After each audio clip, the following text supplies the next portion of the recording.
اعوذ باللہ من الشیطان الرجیم بسم اللہ الرحمن الرحیم یا ایہا الذین آمنوا توبوا الی اللہ توبۃ نصوحا سبحان ربک رب العزۃ عما یصفون وسلام علی المرسلین والحمد للہ رب العالمین اللہم صل علی سیدنا محمد وعلی آل سیدنا محمد وبارک وسلم۔ انسان نسیان سے بنا ہے، نسیان کہتے ہیں بھول کو۔ اس کے خمیر میں اللہ نے اس مادے کو رکھ دیا ہے، چنانچہ زندگی کے اس سفر میں یہ کئی مرتبہ غلط فیصلے کر لیتا ہے، غلط ڈیسیژن لے لیتا ہے۔ چنانچہ سنت سے ہٹ کر اور شریعت سے ہٹ کر جو عمل کیا جائے اس کو گناہ کہتے ہیں، اور اللہ رب العزت نے حکم فرمایا کہ اے ایمان والو تم اپنے گناہوں سے سچی توبہ کر لو۔ یہ توبہ بھی اللہ رب العزت کی بڑی نعمت ہے۔ ہندوازم میں توبہ کا تصور نہیں ہے، ان کا تصور یہ ہے کہ اگر آدمی نے اس جنم میں کوئی غلط کام کر لیا تو اس کی پاداش میں اگلے جنم میں وہ انسان کی بجائے حیوان بنے گا۔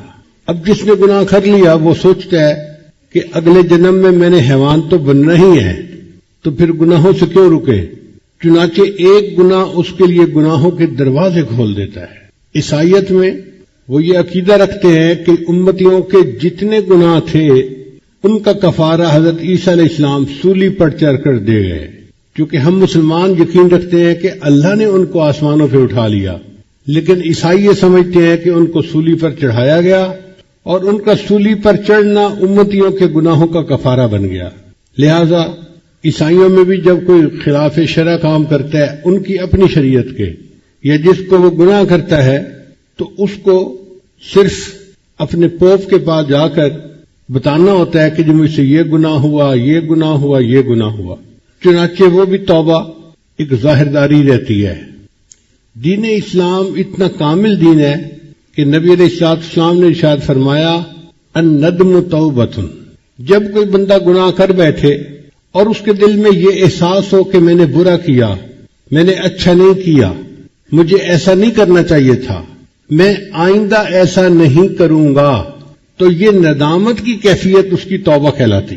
چنانچہ توبہ کرنے والا انسان سب سے پہلے تو دل میں ندامت محسوس کرے، دوسرا زبان سے استغفار بھی کرے، زبان سے بھی اللہ کے سامنے کہے کہ اے اللہ مجھ سے گناہ ہو گیا اور میں آپ سے معافی مانگتا ہوں، آپ میرے گناہ کو معاف کر دیجئے۔ یہ ایسا ہی ہے کہ جیسے چھوٹے چھوٹے بچے ایک دوسرے سے بات کرتے ہوئے کوئی غلطی کر جاتے ہیں تو سوری کہہ دیتے ہیں۔ ہم نے یہ دیکھا ہے کہ سوری کہنے سے دوسرا بچہ اس کو معاف کر دیتا ہے۔ تو اگر چھوٹے چھوٹے بچوں میں سوری کا لفظ بولنے سے بچے ایک دوسرے کو معاف کر دیتے ہیں تو اللہ تعالیٰ ہے۔ جب کوئی بندہ گناہ کر بیٹھتا ہے اور اللہ کی بارگاہ میں آ کر دل سے نادم ہوتا ہے اور زبان سے اعتراف کرتا ہے کہ اللہ میں گناہ کر بیٹھا، اللہ تعالیٰ بھی اس بندے کے گناہوں کو معاف فرما دیتے ہیں۔ چنانچہ حدیث مبارکہ ہے اللہ تعالیٰ اور اس کے رسول صلی اللہ علیہ وسلم اس شخص پر رحمت بھیجتے ہیں جو اپنے گناہوں کا اعتراف کر لے۔ اب یہ بندے اور اللہ کا معاملہ ہے۔ اگر اس نے گناہ چھپ کر کیا تھا تو چھپ کے اللہ کے سامنے توبہ کرے، اور اگر اس نے پبلک میں گناہ کیا تھا سب کے سامنے تو پھر سب کے سامنے توبہ کرنا ضروری ہوتی ہے۔ تو زبان سے توبہ کرے، دل میں ندامت محسوس کرے اور ایک عہد کرے کہ یا اللہ آج کے بعد میں یہ دوبارہ گناہ نہیں کروں گا۔ یہاں پر شیطان بندے کو دھوکہ دیتا ہے، کہتا ہے تو اس گناہ سے بچ ہی نہیں سکتا، چھوڑ ہی نہیں سکتا۔ بھئی میں نہیں چھوڑ سکتا، اگر اللہ تعالیٰ چاہیں وہ تو چھڑوا سکتے ہیں نا، تو نظر اپنے پہ کیوں رکھتے ہیں؟ نظر اللہ پہ رکھیں اور یہ کہیں کہ اللہ میں نے تو دل سے نیت کر لی ہے، اب آپ اس گناہ کو چھوڑنے میں میری مدد فرمائیے۔ تو اللہ تعالیٰ پھر توبہ پہ استقامت کے ساتھ رہنا بندے کے لیے آسان فرما دیتے ہیں۔ حضرت موسیٰ علیہ السلام نے ایک مرتبہ اللہ رب العزت سے پوچھا کہ یا اللہ جب کوئی بندہ نیک بندہ آپ کو یا رب کہہ کر پکارتا ہے تو آپ کیا جواب دیتے ہیں؟ اللہ تعالیٰ نے فرمایا میرے کلیم میں اپنے اس نیک بندے کو یا رب کہنے کے جواب میں لبیک کہتا ہوں۔ لبیک کا مطلب میں حاضر ہوں۔ تو موسیٰ علیہ السلام نے پوچھا اللہ جب آپ کا کوئی گناہگار بندہ جو غفلت میں پڑا ہوا ہے وہ آپ کو یا رب کہہ کر پکارتے ہیں تو پھر آپ کیا جواب دیتے ہیں؟ رب کریم نے ارشاد فرمایا میں اپنے اس گناہگار بندے کو 3 مرتبہ لبیک لبیک لبیک کہتا ہوں.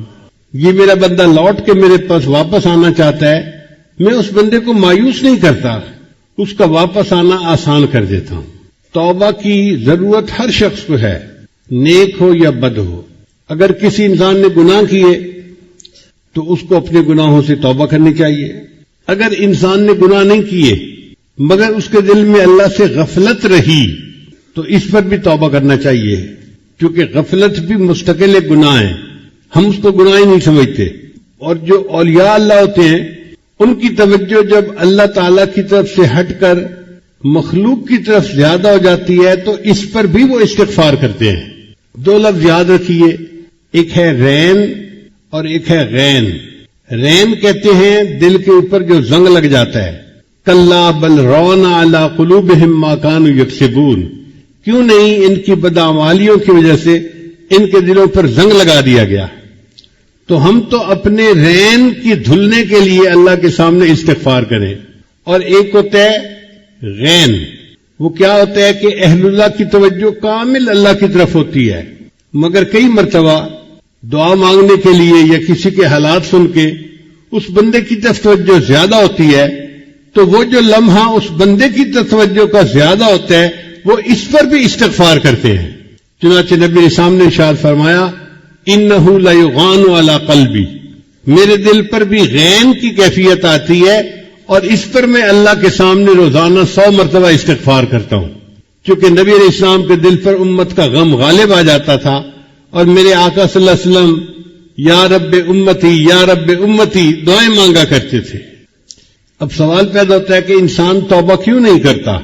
پہلی بات، اس کو آخرت کے دن کے بارے میں یقین کامل نہیں ہوتا، شک ہوتا ہے اور وہ سوچتا ہے جی آگے جائیں گے تو دیکھی جائے گی. اگر یقین ہو کہ قیامت کے دن مجھے اس گناہ کی وجہ سے ذلت ملے گی، اللہ میرا مواخذہ فرمائیں گے اور مجھے جہنم کی آگ میں ڈالیں گے، پھر گناہ چھوڑنا کوئی مشکل کام نہیں ہوتا. آپ دیکھیے چھوٹے چھوٹے بچوں کو یقین ہوتا ہے کہ اگر بچھو کو ہاتھ لگایا گیا تو یہ کاٹے گا اور سخت تکلیف ہوگی، سانپ کو ہاتھ لگایا گیا تو یہ کاٹے گا اور بندہ جان سے مر جائے گا. کوئی مرد عورت یا چھوٹا بچہ سانپ بچھو کے قریب بھی نہیں جاتا، اس لیے کہ یقین پکا ہے کہ نقصان زیادہ ہوگا. اسی طرح اگر گناہ کے بارے میں ہمیں یقین ہو کہ اگر ہم نے گناہ کیا تو اللہ رب العزت کی طرف سے ہمیں دنیا میں بھی سزا ملے گی، آخرت میں تو ملنی ہی ہے، تو پھر بندہ گناہ کے قریب بھی نہیں جاتا. ایک نوجوان کسی بزرگ کے پاس آیا، حضرت آپ فرماتے ہیں کہ غیر محرم سے نظر کو بچاؤ، اور میں کیا کروں، جوان العمر ہوں، میرے اندر جذبات کا اتنا غلبہ ہے کہ بازار سے گزرتے ہوئے غیر محرم پہ نظر پڑ ہی جاتی ہے، آپ مجھے کوئی طریقہ بتائیے کہ میں اپنی نظر کی حفاظت کیسے کروں. ان کا بھائی میں آپ کو بتا تو دوں گا طریقہ، لیکن آپ کو ایک کام کرنا پڑے گا. کون سا کام؟ کہ یہ پیالہ دودھ کا ہے، اس کو بازار کے دوسرے کنارے پر ایک عالم رہتے ہیں، ان کو پہنچا کے آؤ. اس نے کہا جی بات ہی کوئی نہیں، میں پیالہ پہنچا دیتا ہوں.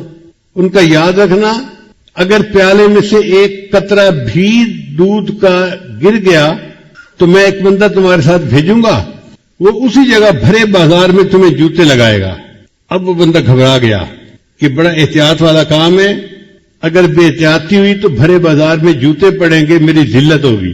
چنانچہ اس نے پیالہ دودھ کا اپنے ہاتھ میں لیا اور بازار میں سے چلتا ہوا بالآخر دوسرے کنارے تک پہنچا اور ان بزرگوں کو پیالہ پہنچا دیا.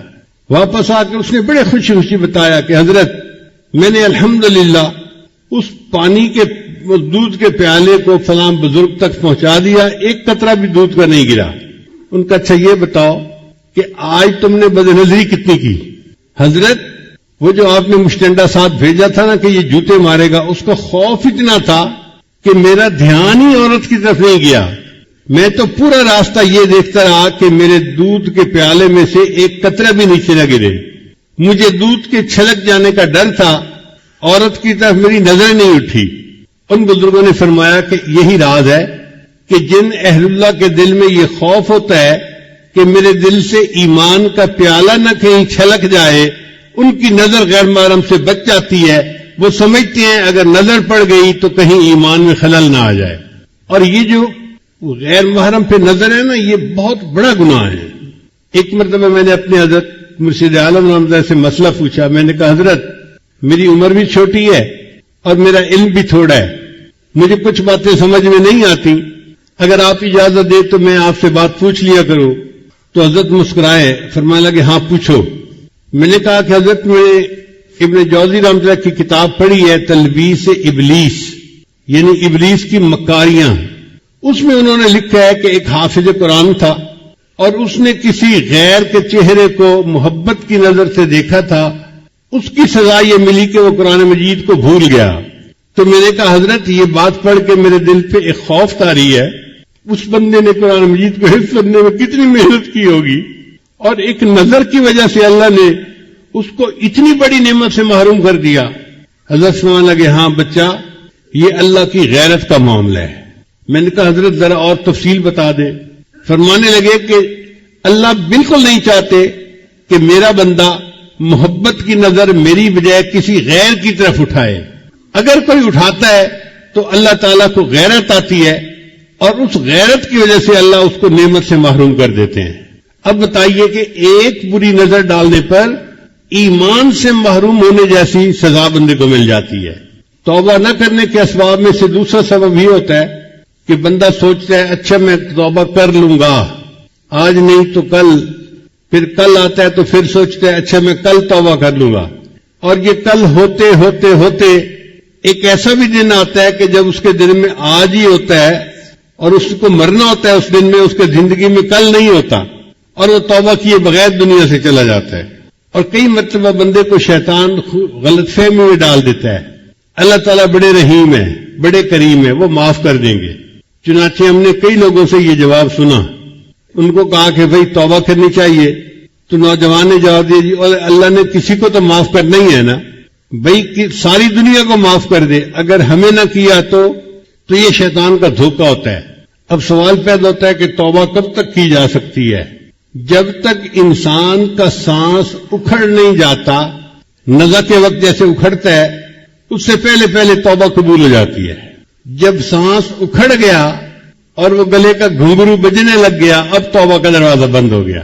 اور جب تک سورج مغرب سے طلوع نہیں ہوتا، یہ قرب قیامت کی نشانیوں میں سے ہے، جب تک سورج مغرب سے طلوع نہیں ہوتا اس وقت تک بندے کی توبہ قبول ہوتی ہے. اس کا مطلب یہ کہ ہمارے لیے ابھی اللہ کی رحمت کے دروازے کھلے ہیں. ہم اگر توبہ کرنا چاہیں تو اللہ تعالیٰ کی طرف سے قبولیت میں آسانی ہوگی. اور توبہ کرنے میں دیر نہیں کرنی چاہیے. ہم نہیں جانتے کہ اگلے لمحے کیا ہونے والا ہے. توفیق پھر ملتی بھی ہے کہ نہیں ملتی. حدیث مبارکہ میں آتا ہے کہ بنی اسرائیل کا ایک آدمی تھا جو بڑا ہی بدماش قسم کا تھا. اس نے 99 بندوں کو قتل کر دیا. اب آپ سوچئے 99 انسانوں کو قتل کرنے والا کتنا ظالم انسان ہوگا، کتنا پتھر دل انسان ہوگا. پھر کچھ دن میں خیال آیا کہ کوئی میرے لیے بھی توبہ کی گنجائش ہے. تو ایک صوفی صاحب کے پاس آیا، بھائی میں 99 بندوں کو قتل کر چکا ہوں، کیا میرے لیے توبہ کا کوئی امکان ہے؟ اس کے پاس علم تو تھا نہیں. اس نے کہا توبہ توبہ، 99 بندوں کو قتل کر کے آیا، 100 چوہے کھا کے بلی حج کو چل لی، تیری توبہ تو قبول نہیں ہوگی. اس نے ایسے روکھا سا جواب دیا. اس بندے کو غصہ آیا. اس نے کہا اچھا پھر 99 قتل کیا ہے تو میں سینچری پوری کر لیتا ہوں. اس نے اس کو بھی قتل کر دیا. پھر اس کے ذہن میں خیال آیا کہ میں 100 بندوں کا قاتل ہوں، کیا میرے لیے کوئی توبہ کی صورت ہے؟ تو اس نے کسی عالم کے پاس حاضری دی اور اس سے پوچھا جی کہ کوئی توبہ کی گنجائش. ان کا بھی گنجائش تو ہے، کیا کروں؟ ان کا دیکھو فلاں بستی ہے، اس کا نام ہے نصرہ، وہاں علماء رہتے ہیں، مشائخ رہتے ہیں، تم ان کے پاس جاؤ توبہ کی نیت سے اور اللہ کے حضور سچی توبہ کر لو، اللہ گناہ معاف کر دیں گے. یہ سن کے وہ بندہ گھر واپس نہیں گیا، وہیں سے اس بستی کی طرف چل پڑا. اللہ کی شان دیکھیے کہ راستے میں اس کی موت کا وقت آ گیا. اب جب موت آ گئی تو جہنم کے فرشتے آئے، یہ 100 بندوں کا قاتل ہے، اس کو جہنم لے کے جانا ہے. اور جنت کے فرشتے آئے توبہ کی نیت سے جا رہا تھا اس کو جنت میں لے کے جانا ہے. اب معاملہ اللہ تعالیٰ کی بارگاہ میں پیش ہوا کہ یا اللہ اس بندے کا فیصلہ کیا کریں. رب کریم نے فیصلہ فرمایا کہ فاصلے کی پیمائش کرو.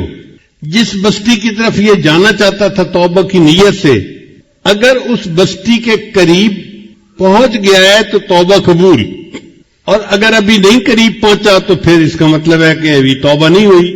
تو فرشتوں نے پیمائش کی. محدثین نے لکھا ہے کہ دونوں بستیوں کے بالکل جو سینٹر کی لائن تھی نا، آدھا آدھا سفر، اس بندے کی ادھر وفات ہوئی تھی اور مرتے مرتے وہ اگلی بستی کے قریب لاش اس کی جا کر گری تھی. اتنا تھوڑا سا فرق تھا. اور بعض محدثین نے لکھا کہ موت تو اس کو نصف فاصلے پر ہی آئی تھی، لیکن اللہ جانتے تھے کہ یہ توبہ کی نیت سے چلا ہے. اللہ نے بستی کے قریب والی زمین کو حکم دیا کہ تو سکڑ جا. وہ زمین سکڑ گئی اور اس کی لاش بستی کے تھوڑا قریب ہو گئی. اس پر اللہ نے توبہ قبول کر لی، 100 بندوں کے قتل کے گناہ کو معاف فرما دیا. اب غور کیجئے کتنا بڑا گناہ ہے، لیکن سچی نیت تھی اور چل پڑا تھا تو اللہ نے 100 بندوں کے قتل کے گناہ کو بھی معاف فرما دیا. پھر جو اسباب گناہ ہو ان کو بھی چھوڑنا ضروری ہے. مثلا کچھ دوست ہیں جو بندے کو گناہ کی طرف کھینچتے ہیں، ان سے قطع تعلقی کرنا ضروری. ہم دوستوں کو تو چھوڑتے نہیں، پھر کہتے ہیں جی گناہ نہیں چھوٹتے.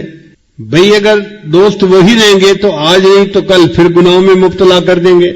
اس لیے اللہ کی رضا کے لیے ایسے دوستوں سے تعلق کو توڑ لینا یہ بھی ضروری ہوتا ہے.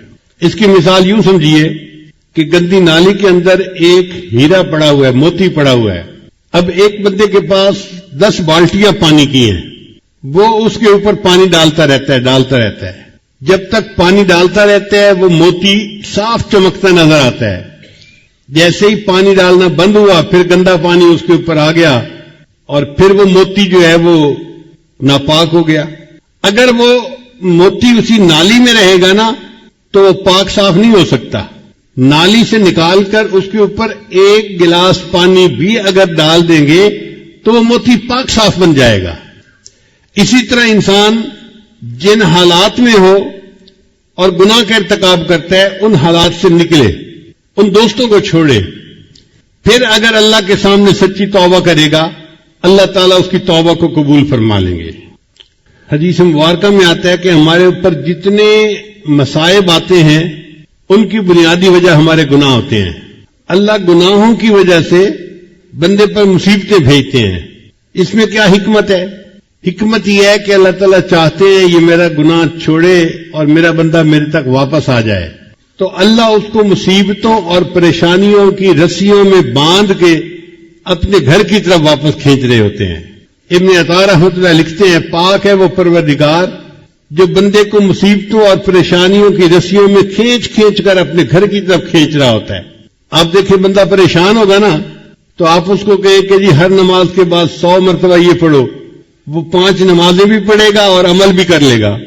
تو خوشیاں سلاتی ہیں اور غم جگاتے ہیں. جب حالات ٹھیک ہوتے ہیں، خوشیاں ہوتی ہیں، تو بندہ غفلت کے کاموں میں پڑ جاتا ہے.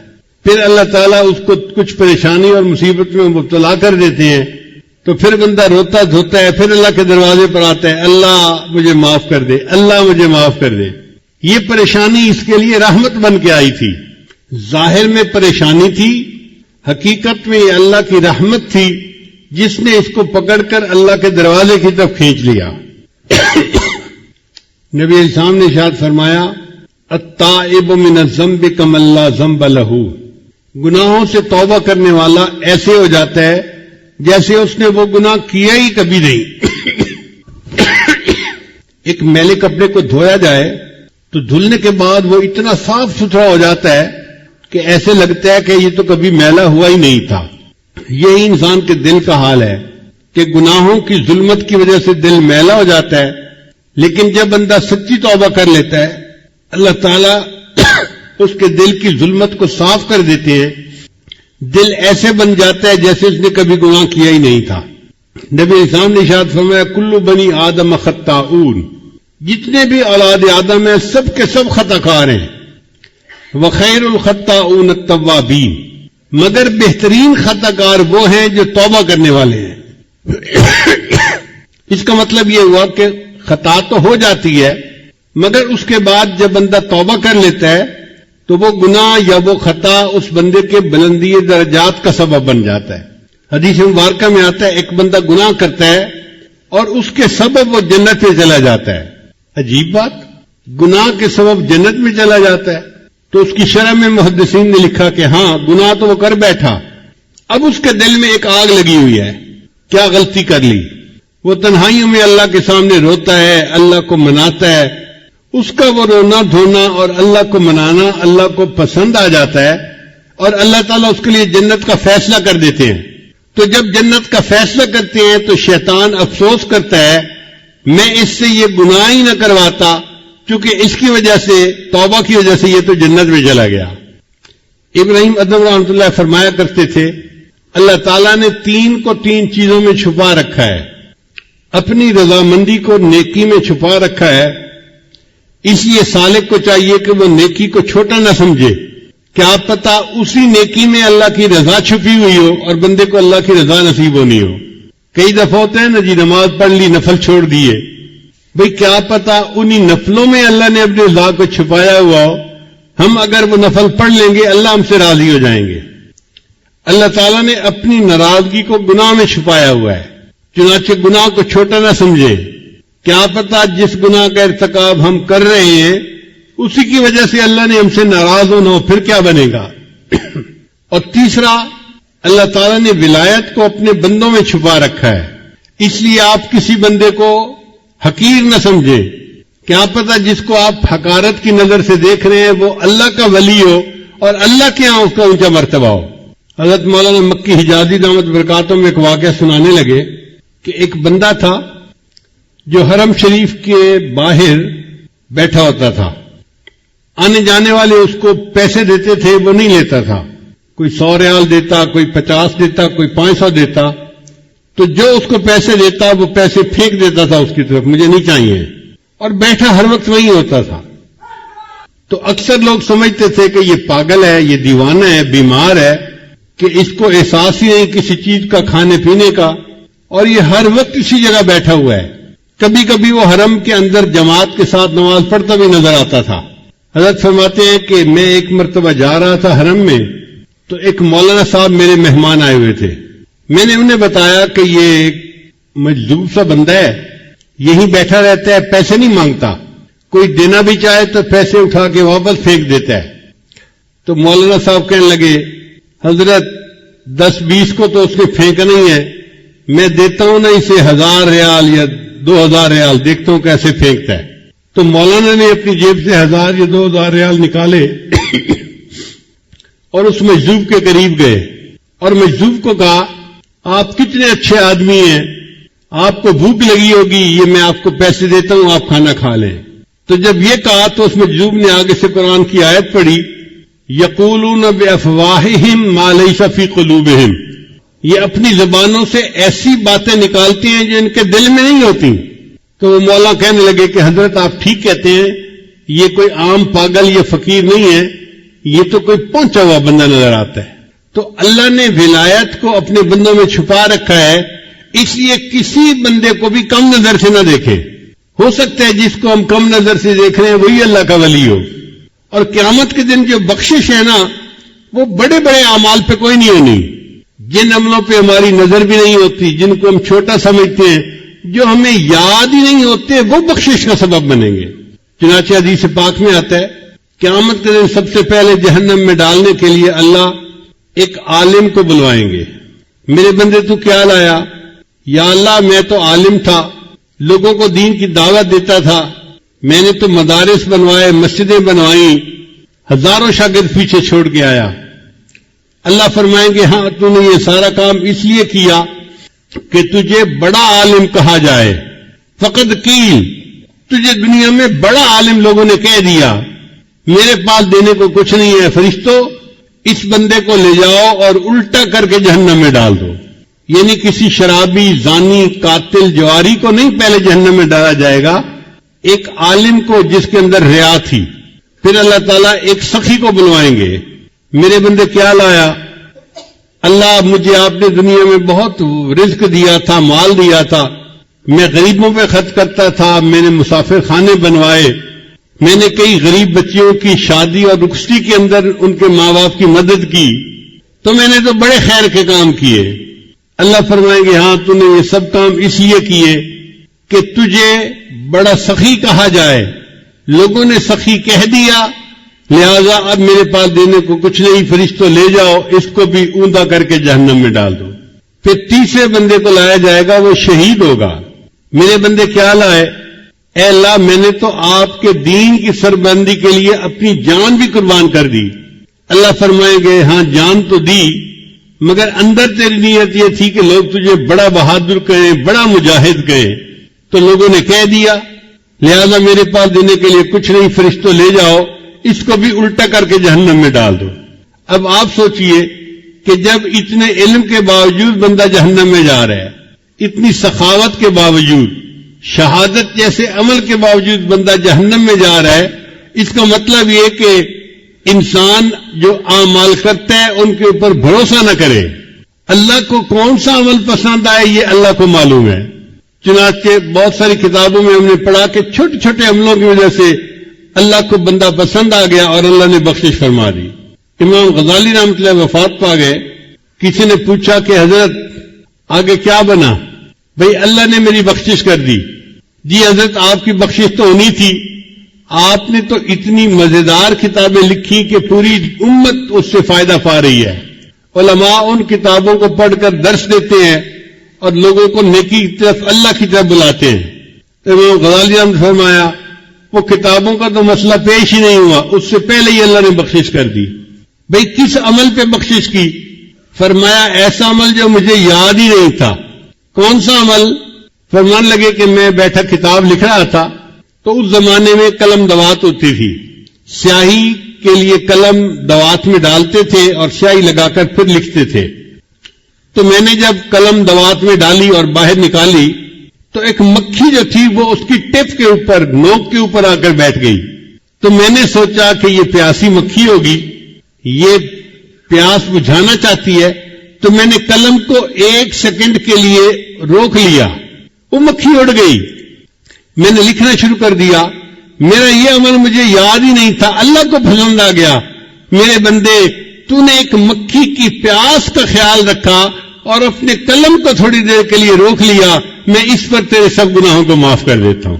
مجھے بہت چھوٹی عمر میں میرے والد صاحب نے ایک واقعہ سنایا۔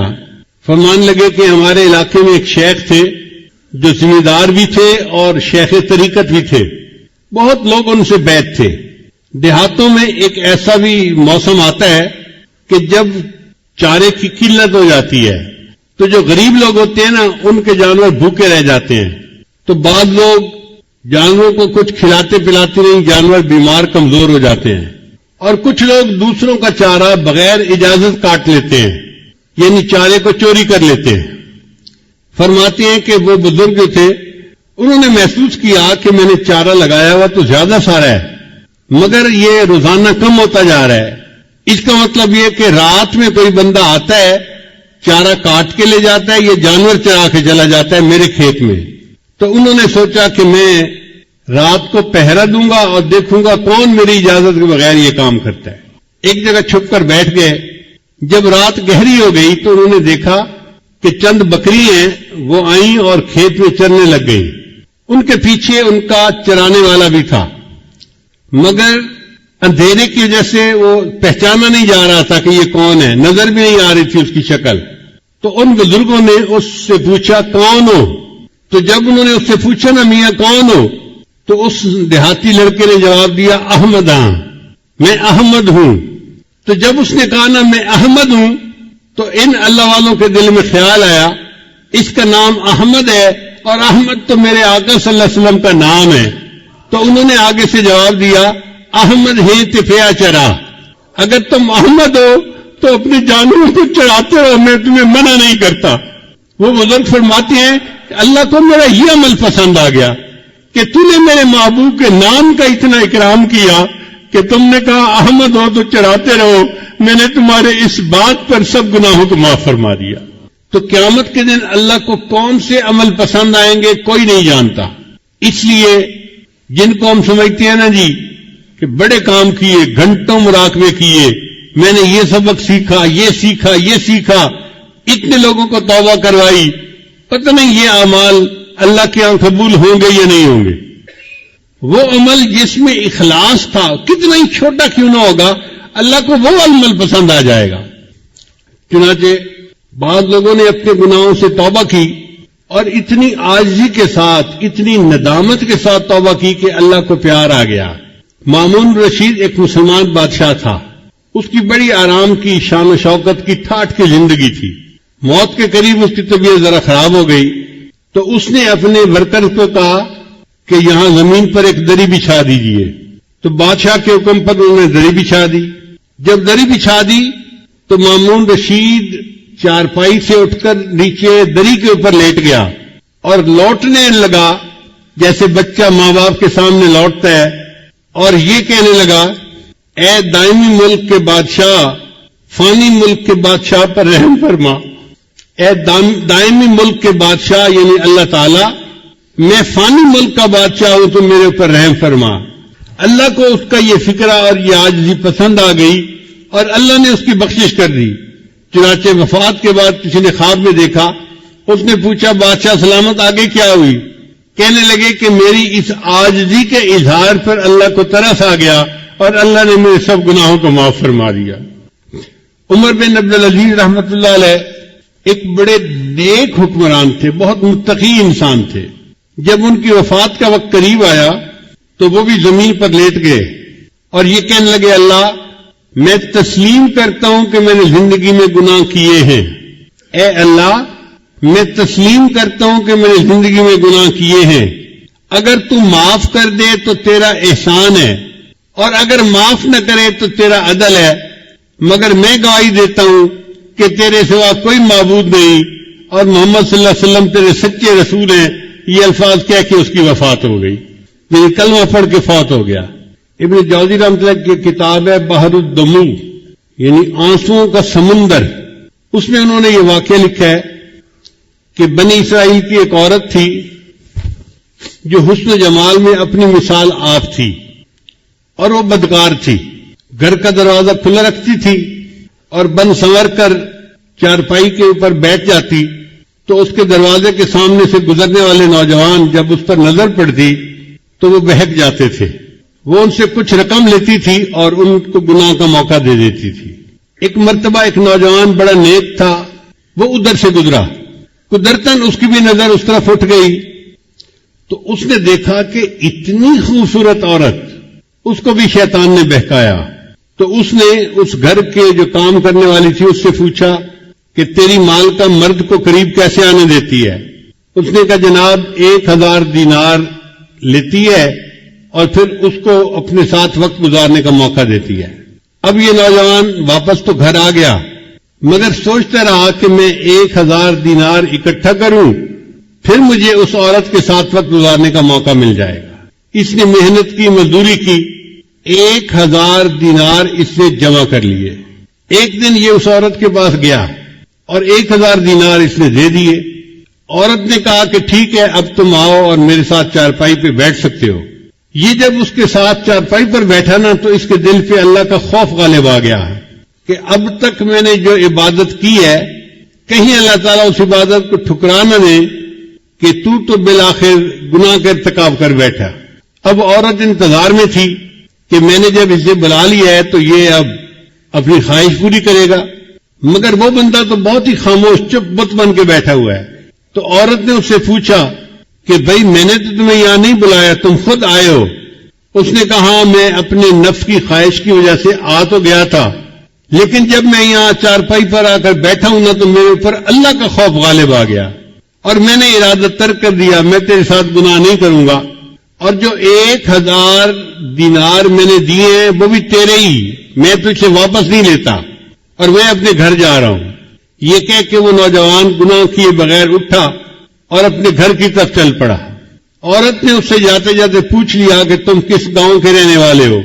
اس نے گاؤں کا نام بتا دیا۔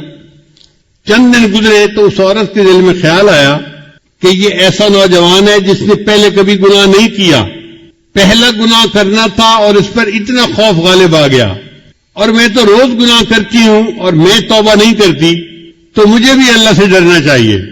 چنانچہ اس نے نیت کر لی کہ میں بھی آج کے بعد یہ بدکاری والے گناہ کو چھوڑ دیتی ہوں۔ چند دن گزرے تو اس کا بھی زندگی گزارنا مشکل بن گیا۔ جیسے عورت مرد کی ضرورت ہے، مرد عورت کی ضرورت ہے۔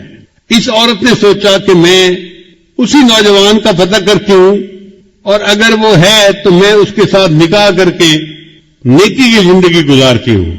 چنانچہ یہ عورت اس کے گاؤں میں گئی اور اس بندے کا نام پوچھا، انہوں نے گھر بتا دیا کہ فلاں جگہ گھر ہے۔ یہ عورت آئی اور اس نے اس کے گھر کا دروازہ کھٹکھٹایا۔ جب گھر کا دروازہ کھٹکھٹایا تو اللہ کی شان، وہی نیک نوجوان دروازہ کھول کر باہر نکلا پوچھنے کے لیے کہ کون ہے۔ جب نوجوان کی اس عورت پر نظر پڑ گئی تو وہ تو حیران ہو گیا کہ جس گناہ سے بچ کے میں گھر آیا تھا، اب وہ عورت تو میرے دروازے پر چل کر آ کر کھڑی ہو گئی۔ تو اس نے ایک زور کی آہ بھری اور وہ گرا اور فوت ہو گیا۔ عورت کو بڑا افسوس ہوا، یہ چند دن وہیں رہی۔ پھر اس نے لوگوں کو بتایا تھا کہ میں تو بھئی اس کے ساتھ نکاح کے ارادے سے آئی تھی اور میں نیکی کی زندگی گزارنا چاہتی تھی۔ گھر والوں کو اس عورت سے ہمدردی ہوئی تو انہوں نے عورت کو کہا کہ وہ بندہ تو فوت ہو گیا، مگر اس کا ایک اور بھائی ہے، ابھی شادی شدہ نہیں ہے، وہ شادی کرنا چاہتا ہے، اگر تم چاہو تو ہم اس کے بھائی سے تمہارا نکاح کر دیتے ہیں۔ تو وہ عورت کہنے لگی بہت اچھا۔ چنانچہ اس عورت کا اس کے بھائی سے نکاح ہو گیا۔ کتابوں میں لکھا ہے اللہ نے اس عورت کی توبہ کو ایسے قبول کیا کہ اس کو اللہ نے 7 بیٹے دیے اور سب بیٹے اپنے اپنے وقت کے اولیاء بنے۔ بد کردار عورت تھی، سچی توبہ کر کے 7 اولیاء کی ماں بنی، قیامت کے دن اللہ کے سامنے سرخرو ہوگی۔ بنی اسرائیل کا ایک نوجوان تھا جو بہت گناہ کی زندگی گزار رہا تھا۔ حضرت موسیٰ علیہ السلام کے پاس آیا، حضرت میں اتنا گناہگار، اتنا گناہگار، اتنا گناہگار، اب میرے لیے کیا صورت ہو سکتی ہے؟ تو موسیٰ علیہ السلام نے فرمایا بھائی توبہ کر لو، اللہ تعالیٰ معاف کر دیں گے، اور اگر توبہ نہیں کرو گے تو گناہ معاف نہیں ہوں گے، جہنم جاؤ گے۔ موسیٰ علیہ السلام کی طبیعت ذرا جلال والی تھی، جب انہوں نے تھوڑا ڈانٹ ڈپٹ کر دی تو یہ نوجوان گھبرا گیا۔ کہتے ہیں کہ یہ جنگل میں چلا گیا اور وہاں جا کے اس نے اللہ کے سامنے بڑی دعا مانگی، اللہ میری توبہ کو قبول کر لے، اللہ میرے گناہوں کو معاف کر دے، معاف کر دے۔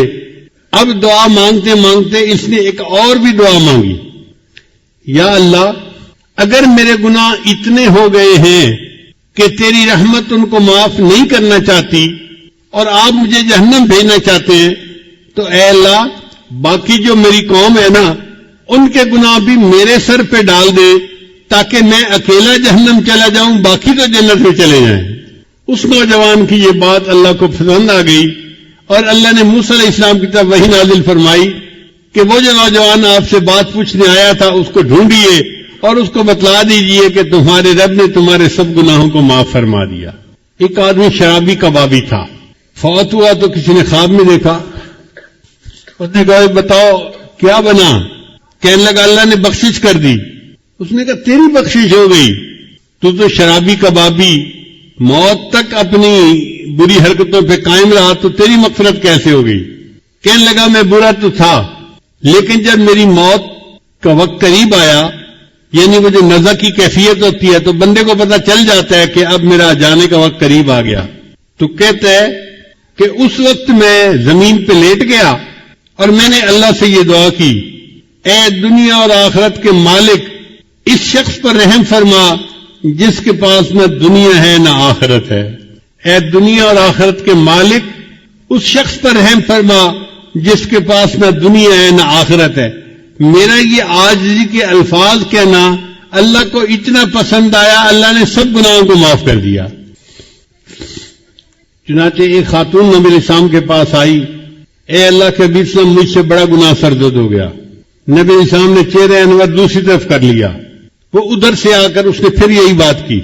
نبی علیہ السلام نے چہرہ انور پھر اور طرف کر لیا، اس نے پھر آ کر یہی بات کہی۔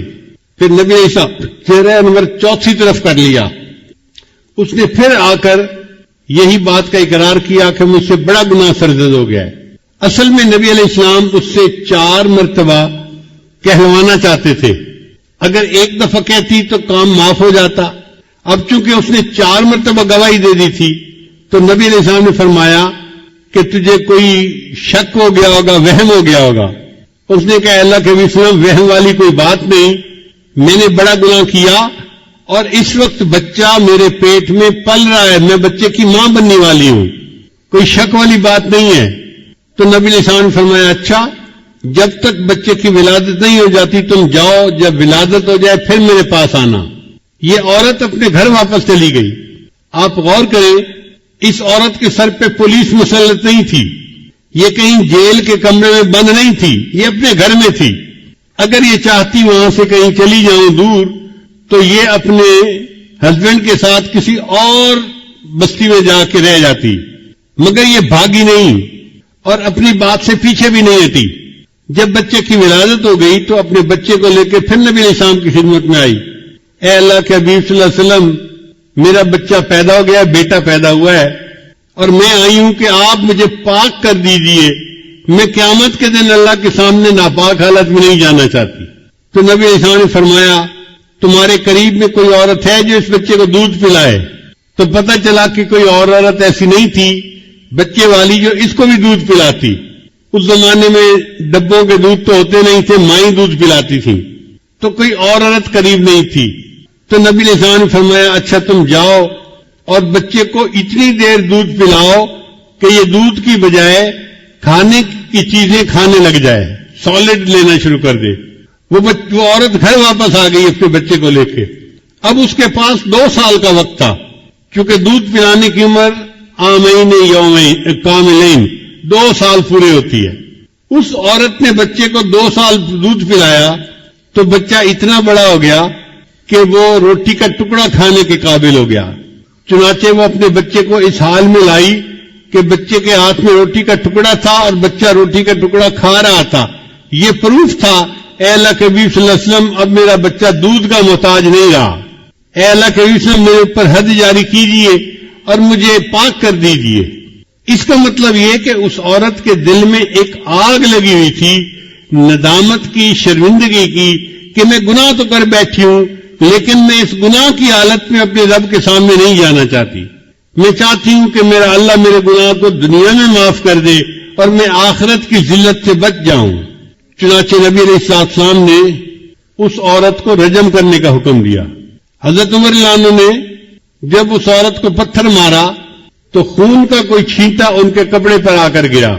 تو انہوں نے اس عورت کو کہا یہ کتنی ایسی ہے اور ویسی ہے, اپنے قبیلے کو بھی بدنام کیا, ماں باپ کو بھی بدنام کیا, اور ایسی حرکت کرنے پہ تجھے شرم نہیں آئی.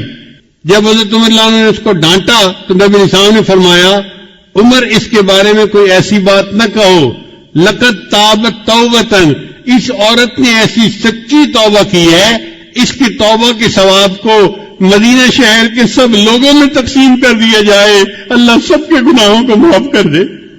تو گناہگار اپنے گناہوں سے توبہ کرتا ہے, اللہ اس کے بدلے پورے شہر کے لوگوں کے گناہوں کو معاف فرما دیتا ہے. اور حضرت موسیٰ علیہ السلام کے زمانے کے ایک نوجوان کا واقعہ ہے کہ جس میں اللہ تعالیٰ نے ارشاد فرمایا اے موسیٰ علیہ السلام, اس بندے نے, نوجوان نے ایسی سچی توبہ کی کہ اگر ساری دنیا کے جتنے گناہگار ہیں ان کی بخشش کی یہ دعا کرتا تو میں ساری دنیا کے گناہگاروں کی بخشش فرما دیتا. حضرت عمر رضی اللہ عنہ ایک مرتبہ مسجد نبوی میں جا رہے تھے, ایک نوجوان کھڑا رو رہا تھا. تو عمر رضی اللہ عنہ نے پوچھا بھئی رو کیوں رہے ہو؟ اس نے کہا جی مجھ سے بڑا گناہ سرزد ہو گیا ہے. بھئی کیا گناہ سرزد ہو گیا؟